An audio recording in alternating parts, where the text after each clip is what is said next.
What's going on, everyone? Working on polishing the razor now. As you can see, it's starting to look better. So the entire thing is looking like that, or was looking like that. And I've seen a couple people asking about what they use on their razor as far as to polish it and everything, and what other people do. And I've tried WD-40, I've tried PB Blaster, I've tried a couple different things, and it seems like that dust is always getting attracted to everything. So my father-in-law actually uses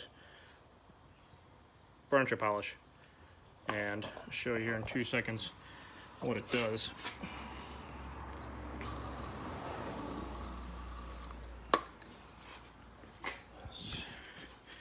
I hope you can see that.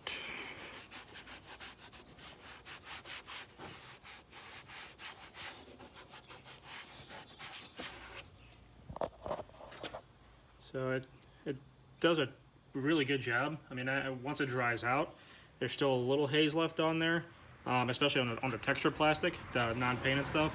And as you can see, it's, you know, going from that to that. Does really good, but it works a lot better on the shiny stuff, the stuff that's painted, because it doesn't bring back the haze. I did this panel right here a few minutes ago, and I mean, it took the mud off and it got it semi-shiny, but it does a lot better on the painted stuff.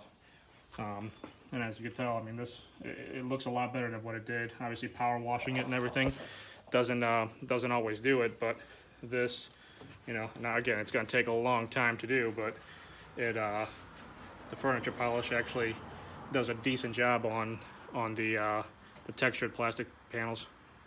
So if you guys use something different, it looks better than this, comment, let me know what you guys use, and I'll give it a shot. Thank you.